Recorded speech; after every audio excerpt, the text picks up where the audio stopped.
Bonjour, c'est Super Gabian. Et bienvenue dans le premier épisode de La Petite Digression. Et aujourd'hui, on va parler, comme beaucoup d'autres, du conflit israélo-palestinien.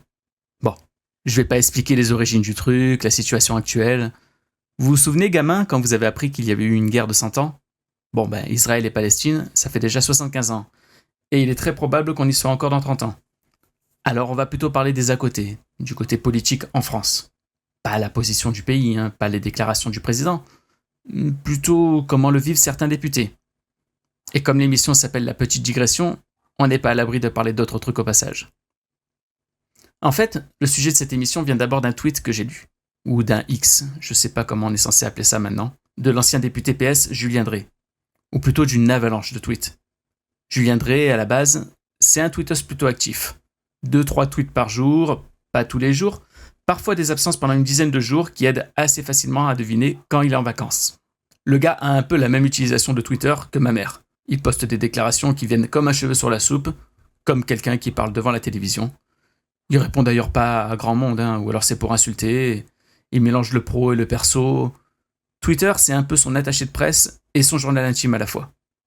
Mais depuis le 7 octobre, il est inarrêtable. La date n'est évidemment pas un hasard. Le 7 octobre, c'est le jour des attaques terroristes du Hamas contre Israël. Les massacres, les kidnappings, toutes ces horreurs. Et Julien Drey, comme beaucoup, il est horrifié par cela. Et comme d'autres, il a choisi un camp. Le sien, c'est Israël, envers et contre tous. Sur Twitter, je fais partie de ces gens qui suivent les politiques de tous les courants. D'abord parce que je n'en ai pas trouvé un avec lequel je sois toujours d'accord. Et quelque part, je trouve ça sain. Ensuite, parce que j'aime bien savoir ce que disent les autres. Je suis pas à l'abri d'être un jour convaincu par quelqu'un dont je n'aime d'habitude pas les idées. Et bref, c'est mon usage. Pourtant, j'ai fini par arrêter de suivre Julien Drey. Ouais, je sais. Ce conflit aura eu des répercussions plus dramatiques que juste Super Gabian ne suit plus Julien Drey sur Twitter. Mais ça m'a fait réaliser quelques trucs. Mais d'abord, je présente un peu Julien Drey pour qui ne le connaîtrait pas. Donc, Julien Drey, c'est un politique PS qui a notamment cofondé SOS Racisme. Il a été député, conseiller régional. Aujourd'hui, il n'a plus de mandat ni vraiment d'activité politique. Enfin, lui, il aimerait bien, je crois. Il y a 1 an et demi, il a lancé son mouvement, qui n'a plus jamais fait parler de lui depuis. Donc, à moins qu'il se réunisse parfois avec lui-même, je pense que ça a fait un flop. Et on me le reprochera si je n'en parle pas. Il a aussi eu quelques affaires sur un train de vie un peu élevé avec pas mal de paiements en liquide, pour des montres notamment. Pas de quoi non plus en faire des caisses en comparaison avec bien d'autres élus. Ah, et il paraît que le Baron Noir, joué par Cadmerade dans l'indispensable série de Canal+, ce serait lui. Enfin, en tout cas, c'est ce qu'il se plaît à dire. Même s'il a pu inspirer le personnage en partie, en vrai, il n'a pas eu le quart de son influence. Cadmerade finit tout de même président de la République, et pas sur Twitter à espérer 50 likes. Moi, Julien Drey, il m'a surtout marqué pour son blog au début des années 2000. À l'époque, avoir un blog, c'était très à la mode. Alain Juppé en avait fait un pendant sa traversée du désert, qui avait grandement participé à sa réhabilitation. Il enseignait alors au Canada, partageait ses pensées sur des sujets divers et notamment l'écologie, un thème peu abordé par la droite alors, et qui a pu contribuer à sa légitimité des années après pour une place éphémère de ministre. Et puis il avait un nom de domaine qui avait dû être trouvé par un conseiller en communication qui avait bien observé son adolescent écrire des SMS. Al, le chiffre 1, Ju et la lettre P. Lu ainsi donc Al 1 Juppé.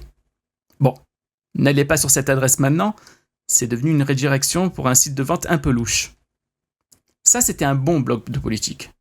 Julien Drey, il a décidé de faire l'autre sorte. Parce qu'à ce moment, il s'occupe de la jeunesse au Conseil régional de l'Île-de-France. Et son conseiller, peut-être le même qu'Alain Juppé, je sais pas, ce jour-là, il était moins inspiré. Il a dû lui dire que les jeunes, ils se trouvaient sur Skyblog, l'endroit où les adolescents se rendaient pour écrire leur journal intime public, se dire à quel point ils sont beaux, se dragouiller et parfois s'insulter. On pouvait y trouver aussi Julien Drey, y présenter son perroquet et mettre des smileys avec un O pour faire le nez. Après, Julien Drey a maîtrisé Internet et il a laissé tomber son Skyblog pour lancer son site Internet, comme il le disait lui-même.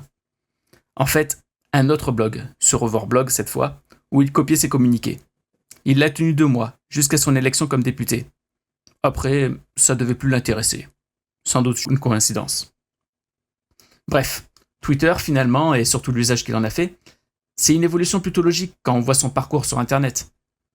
D'ailleurs, il s'en sert essentiellement pour râler sur le sujet qu'il préfère, dénoncer la NUPES. Faut dire que son influence dans le PS aujourd'hui est désormais inexistante. Ah, il est loin le baron noir. Hein. Bon, et le conflit israélo-palestinien dans tout ça? Dans le paysage politique français actuel, toutes les sensibilités sur cette guerre ne sont pas représentées équitablement.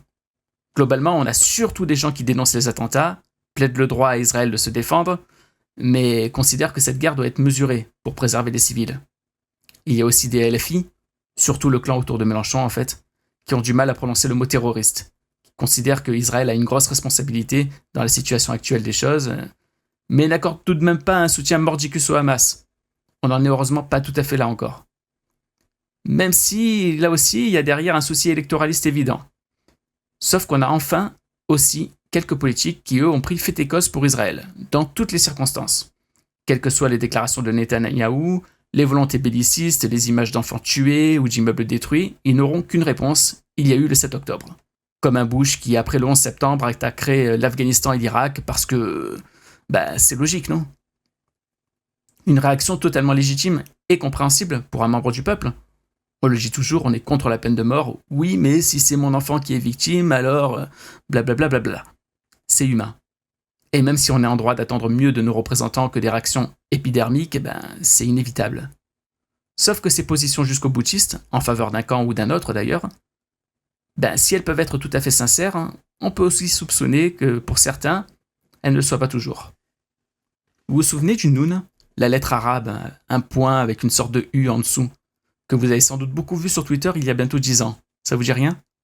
Ceux qui voulaient afficher leur soutien aux chrétiens d'Orient, traqués par l'État islamique en Irak, l'avaient alors ajouté à leur pseudo. Bon, pour la plupart, c'était des gens qui n'avaient justement pas trop l'habitude des lettres arabes, essentiellement des gens de la droite extrême à l'extrême droite. Car leur soutien ne s'adressait pas tellement à eux parce qu'ils étaient victimes, mais surtout parce qu'ils étaient chrétiens. Et que c'est peut-être le seul cas où ils ont pu apporter leur soutien à des Irakiens. Donc tout ça, c'était avant tout du communautarisme. Et surtout, un appel du pied aux électeurs conservateurs. D'ailleurs, aujourd'hui, on ne retrouve plus tellement ce soutien. J'ai fait une recherche rapide sur Twitter, il y a encore Christine Boutin et Rachida Dati qui arborent ce symbole. C'est tout. Ouais, bon, il y a aussi Brigitte Bardot, mais qui se souvient d'elle? Faut dire que le soutien est plus dur à assumer, quand on sait que l'auteur de l'attentat à Annecy se revendique lui-même chrétien d'Orient. En fait, c'est comme crier « Et nos SDF » à chaque mention d'un investissement pour les migrants, sans pour autant faire quoi que ce soit contre le mal-logement. Ces soutiens communautaires ont sans doute, ou pas d'ailleurs, racine dans un véritable soutien chez le politique. Mais il y a aussi une grande part d'opportunisme dedans, d'électoralisme pour séduire une communauté. Alors ok, il y a Julien Drey. Mais Julien Drey, il est plus candidat à rien. Il n'y a pas de raison de le soupçonner de froid calcul. En revanche, vous connaissez Meyer Habib? Lui, il est toujours en activité par contre. Ça fait même 10 ans qu'il est député. Mais pas n'importe quel député.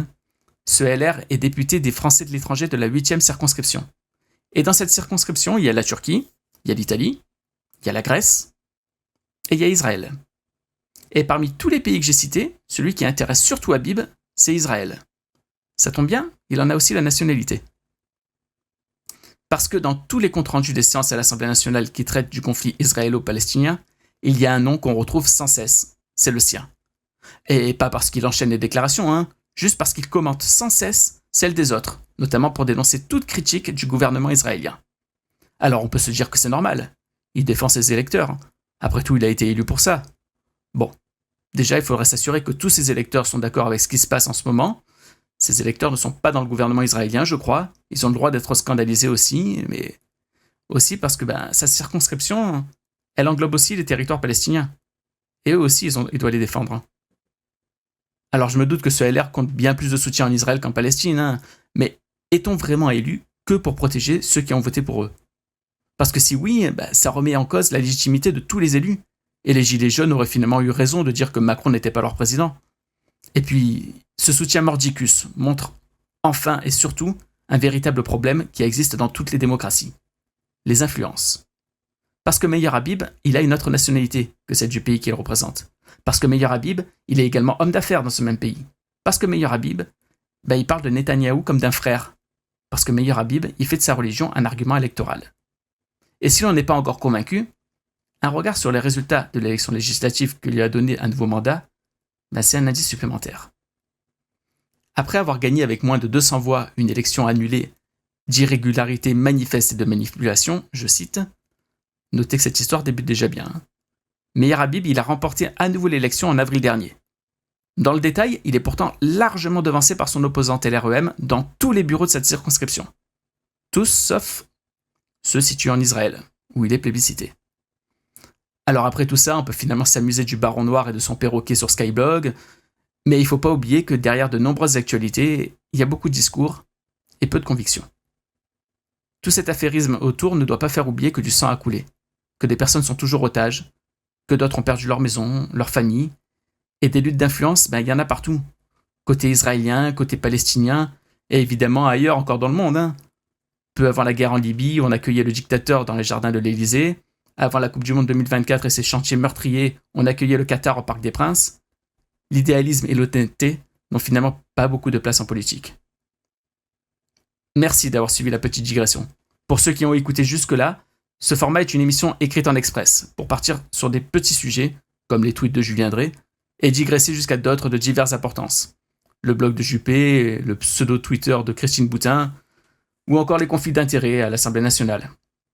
Ouais, de diverses importances, ça me paraît être la bonne formule. Si vous avez aimé, restez à l'affût. Il y aura aussi un format plus travaillé, appelé simplement digression, et qui sera sur le même principe. À bientôt peut-être.